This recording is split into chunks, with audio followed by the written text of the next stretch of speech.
This is the Randi Rhodes Show on 960 KNEW and online at 960KNEW.com.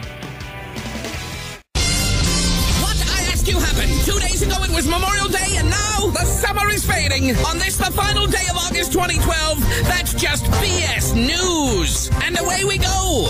Dateline, Repubs on the wang. This week's big stories were the Republican Convention and Hurricane Isaac. Hundreds of people found themselves without any power.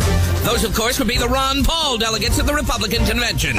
With the convention in town, so many of the nation's intolerant idiots were in Tampa this week that gay bars throughout the Midwest report a severe lack of rednecks and pickup trucks circling the block and yelling homophobic slurs. It was quite refreshing. Dateline, Holy Storm Chasers. A Christian group is saying that their prayers convinced God to move Hurricane Isaac's path away from the Republican Convention. They probably used the common childhood prayer, I pray the Lord to smack New Orleans with a hurricane so we can have a party. Dateline, the King's Drawers. An auction house in England is selling a pair of used underwear worn on stage by Elvis Presley. It brings to mind what your mother told you.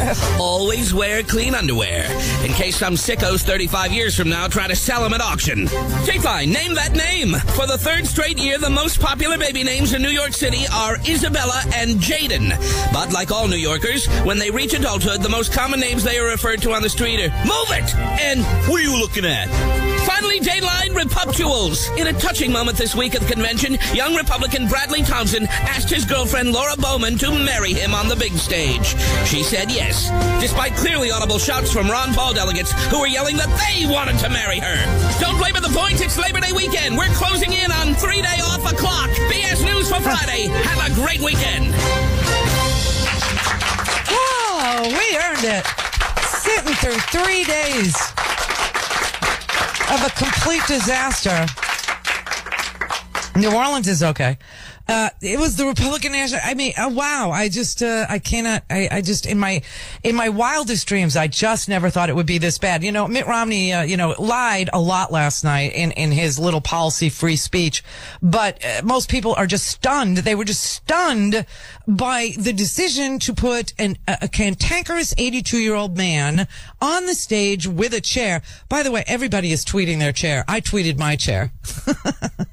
The president started it. So, leadership being what it is, I had to, either lead, follow, or get out of the way. So I followed today. The president, after seeing what happened last night, tweeted, "This seat's taken," with a picture of him in his Oval Office, in his chair, with the plate on the back of the chair that says President of the United States, Barack Obama.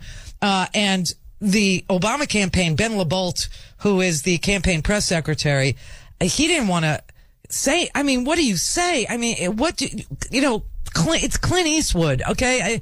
The Super Bowl commercial was a little sketchy. Gotta say, remember that one? It's halftime in America, and we're sad and scared. I mean, that was a weird commercial telling all Americans that we were scared. We were scared. But, all right. It was about, he did it for GM, I think. He did a commercial for them. Chrysler.